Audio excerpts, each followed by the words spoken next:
আজকে আমি বানাবো কাঁচকলার মশলা। জানেন তো এই কাঁচকলার মশলার রেসিপিটা কিন্তু আমার মায়ের শেখানো। এই পদ্ধতিতে একবার কাঁচকলার মশলা বানিয়ে খেয়ে দেখবেন। আমি প্রথমে এই কাঁচকলাগুলোকে খোসা ছাড়িয়ে লম্বা লম্বা করে কেটে ধুয়ে নিলাম। এইবার আমি শিলনোড়াতে মশলাগুলো বেটে নেব।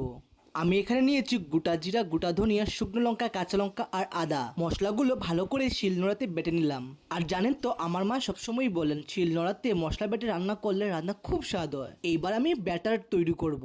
ব্যাটারের জন্য নিয়ে নিলাম চাউলের গুঁড়ো, হলুদের গুঁড়ো, লবণ আর আগে যে মশলা বেটে রেখেছিলাম দিয়ে দিলাম 1 চামচ। পরিমাণ মতো জল দিয়ে ব্যাটারটা রেডি করে নিলাম আমি। এইবার চুলোটা জ্বালিয়ে কড়াইটা বসিয়ে দিলাম আমি। দিয়ে দিলাম পরিমাণ মতো তেল। এইবার কাঁচকলাগুলোকে ফ্রাই করে নেব গরম তেলের মধ্যে। তেলের পরিমাণটা বেশি দিয়েছি আমি কারণ কাঁচকলাটা ডিপ ফ্রাই হবে। এবার এপিট ওপিট করে ভালো করে ভেজে নিলাম কাঁচকলাগুলোকে আমি। ফোড়নের জন্য নিয়েছি আমি গোটা জিরা আর শুকনো লঙ্কা। এইবার দিয়ে দিচ্ছি বেটে রেখেছিলাম আগে মশলাগুলো। এখন দিয়ে দিব টমেটোর পিউরি। এইবার দিয়ে দিচ্ছি এক এক করে গুঁড়ো মশলা, হলুদের গুঁড়ো, লঙ্কার গুঁড়ো, স্বাদ মতো লবণ। এইবার ভালো করে মশলাটাকে কষাবো যতক্ষণ না মশলা থেকে তেল ছেড়ে দিচ্ছে। মশলা থেকে তেল ছেড়ে দিয়েছে, মশলা কষানো হয়ে গেছে, দিয়ে দিলাম পরিমাণ মতো জল। ঝুলটা সিদ্ধ হয়ে গেছে, দিয়ে দিলাম কাঁচকলার বড়া।